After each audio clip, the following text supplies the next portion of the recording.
चेतो दर्पणमार्जनम् भवमहा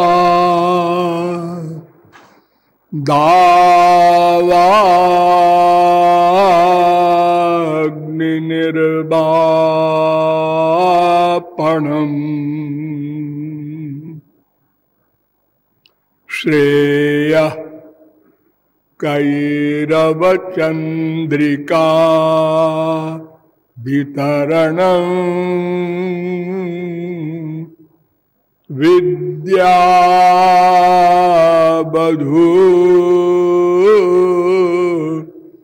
जीवनम्।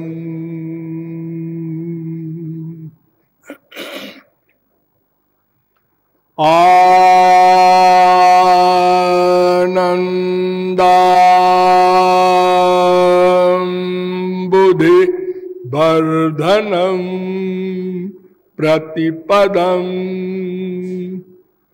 पूर्णामृता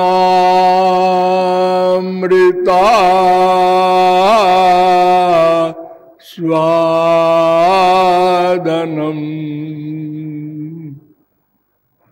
सर्वात्मस्नपनम्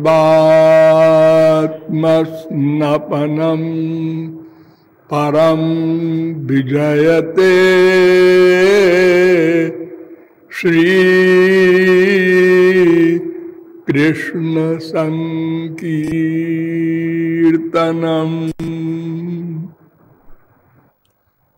नाम संकीर्तनम्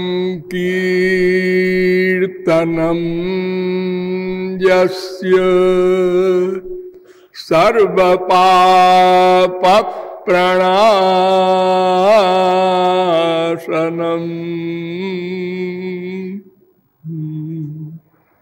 प्रणामो दुःख शमनः तं नमामि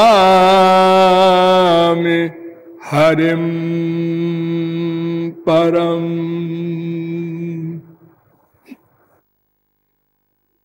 नमः पंकजनाभाय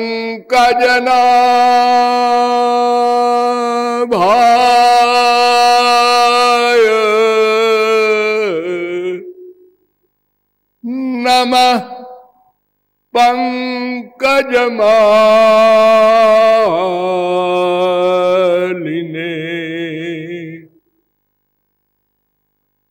नमः पंकजनेत्राय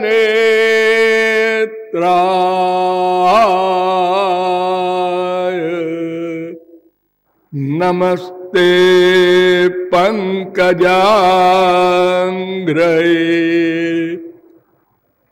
यो ब्रह्मणं विदधाति पूर्वं यो वै वेदांश्च प्रहिणोति तस्मै तग्वंहा देवमात्मबुद्धिप्रकाशं मुमुक्षुर्वै शरणमहं प्रपद्ये।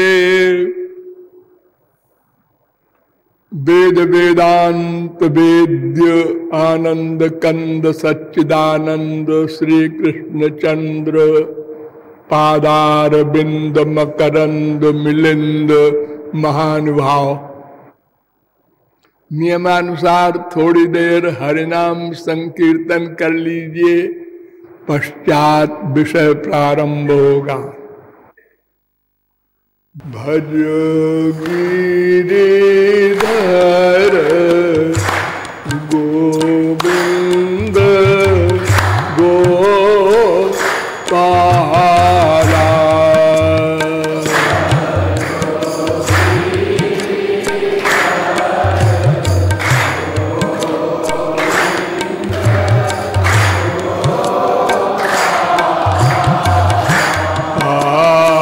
भज गिरिधर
बोलिए लाडली लाल की।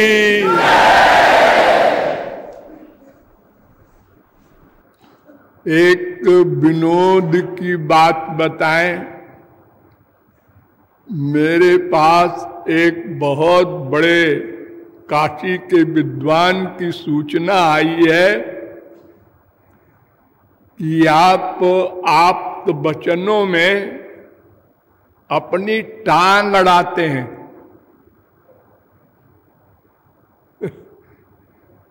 आप एक श्लोक के कुछ अक्षरों को बदल देते हैं वंदना में। ये शास्त्रों वेदों का अपमान है। उनका अभिप्राय वंदना के 3 श्लोकों से है।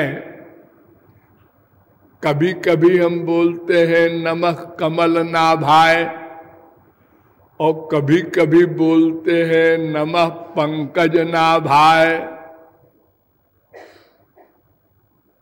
और कभी कभी तीसरा श्लोक बोलते हैं नमः कमल नेत्राय।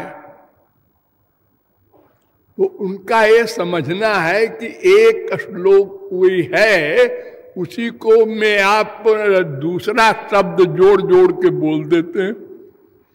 ऐसा नहीं है, वो कृपा करके नोट करें। मैं जो बोलता हूं नमः कमल नाभाय, वो भागवत का श्लोक है 4 स्कंद के 30वें अध्याय का 25वां श्लोक। और जो बोलते हैं नमः पंकज नाभाय, यह भी भागवत का श्लोक है, पहले स्कंद के 8वें अध्याय का 22वां श्लोक। और जो बोलते हैं नमः कमल नेत्राय, ये गोपाल तापनीयोपनिषद का 36वां मंत्र है। कृपया वे उन ग्रंथों में इन्हीं नंबरों से उन श्लोकों को देख लें। अस्तु, मैं कौन, मेरा कौन, इन 2 प्रश्नों के समाधान में अब तक आप लोगों को बताया कि विश्व में सर्वत्र वैषम्य है।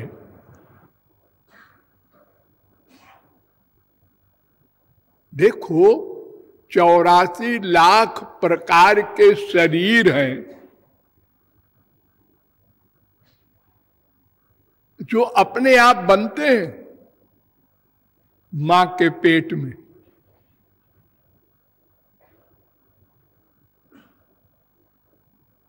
सब भिन्न भिन्न प्रकार के।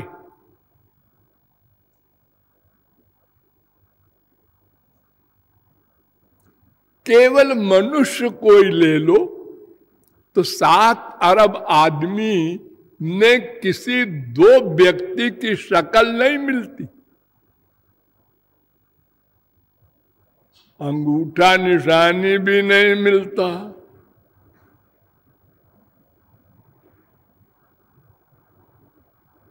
ये मां के पेट में इतनी भिन्नता वाली सृष्टि कैसे हो गई?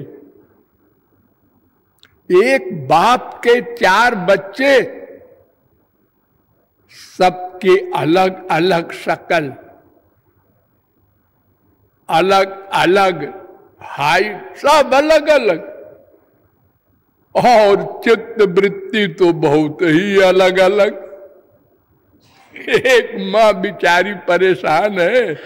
एक बेटा कहता है हम तो आलू ही खाएंगे, एक बेटा कहता है हम तो बैगन ही खाएंगे, एक बेटा कहता है कि हम तो परवल ही खाएंगे। वो गरीब माँ इतने प्रकार की तरकारी कैसे बनावे? सबका अलग अलग। एक भगवान के मंदिर में जा रहा है, एक वेश्यालय में जा रहा है, एक क्लब में जा रहा है, एक क्रिकेट खेलने जा रहा है, सब अलग अलग।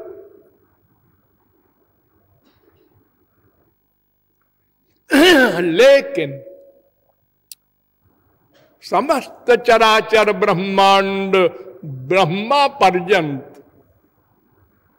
केवल आनंद ही चाहते हैं।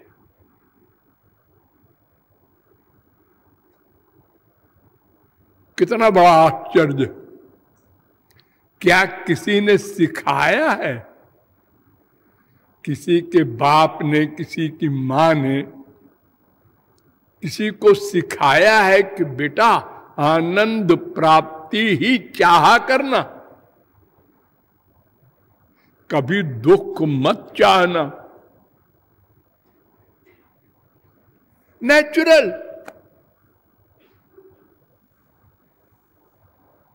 क्यों? इसका उत्तर हमारे सनातन धर्म में है, वेद देता है। वेद कहता है एक आनंद नाम की पर्सनैलिटी है, आनंद उसका नाम है। अरे हमारे संसार में भी बहुत से लोगों का आनंद नाम है, और रमेश, गणेश, दिनेश, सुरेश तमाम नाम है। ऐसे ही एक बहुत बड़ी पर्सनैलिटी है, उसका नाम है आनंद। वेद कह रहा है आनंदम अक्षरम साक्षात 462 जावाल दर्शनोपनिषद।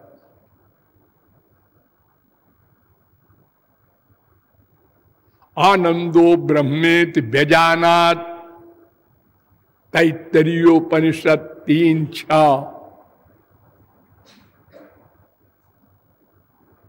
कप्राण्यात् को हेवान्यात् यदेश आकाश आनंदो न स्यात् तैत्तरीयोपनिषद 2:7। तस्माद् वा एतस्मात् विज्ञानमयात् अन्योन्तर आत्मा आनंदमया। तैत्तरीयोपनिषद 2:5। रसो वैसः रसग्वम हेवायम लब्ध्वा नंदी भवति। तैत्तरीयोपनिषद 2:7। विज्ञानमानंदम ब्रह्म बृहदारण्यकोपनिषद 3:9-28। और ये मंत्र महोपनिषद में भी है 2:9।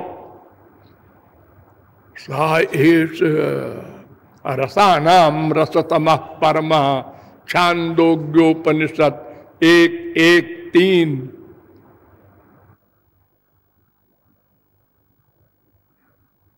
वेदांत में भी उसका नाम बताया गया आनंदमयोभ्यासात् 1:1-13। ब्रह्म संहिता में भी बताया गया आनंद चिन्मय सदुज्ज्वल विग्रहस्य। भागवत में भी अनेक स्थलों में उसका नाम बताया गया आनंद। आनंद मात्र मविकल्प मविद्ध वर्चा 3:9-3। सत्य ज्ञानानंता आनंद मात्रैक रस मूर्तया अस्पृष्ट भूरि महात्म्या 10:13-54। आनंद मूर्ति मजहादति दीर्घतापम 10:48-7। केवलानुभवानंद स्वरूप सर्वबुद्धि दृक् 10:3-13। केवलानुभवानंद स्वरूप परमेश्वर 7:6-23। आनंदम परमात्मानम 11:26-1।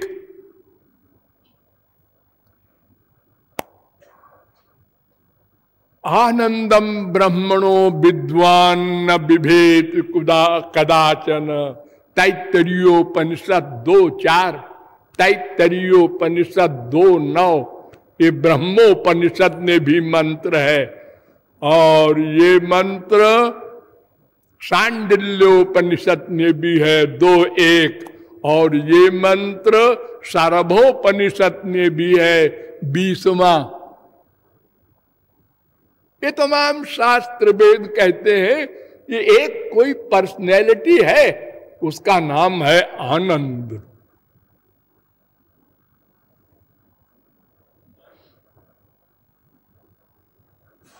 वो पर्सनैलिटी ये जड़ नहीं है। जैसे आप लोगों को आनंद मिलता है ना भूखे आदमी को रसगुल्ला खाने में, बच्चे को मां के चिपटाने में, ये तमाम जो आनंद आपको संसार में मिलता है ये जड़ है, फीलिंग में आता है। उसके शरीर, हाथ, पैर, मन, बुद्धि नहीं है। वो आनंद जो है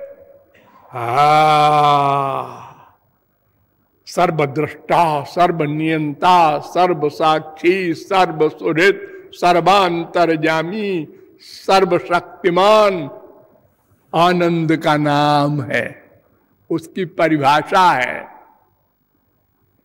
ये सारा संसार उसी आनंद से निकला है। आनंदादेव खलमिमानि भूतानि जायन्ते, हम सब लोग आनंद से पैदा हुए हैं।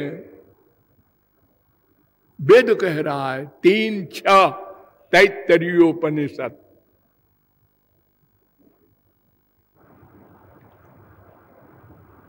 आनंद से पैदा हुए हैं। हाँ, तो फिर हम लोग आनंद युक्त क्यों नहीं है? क्वेश्चन। अरे भाई देखो, आदमी से आदमी पैदा होता है, भैंस से भैंस पैदा होती है, घोड़े से घोड़ा पैदा होता है, तो आनंद से आनंद पैदा होना चाहिए। और हम तो शरीर भी नश्वर, हमारी नॉलेज भी अज्ञता की, अज्ञान की, और दुख तो क्षण क्षण में, और उसको तो सच्चिदानंद है।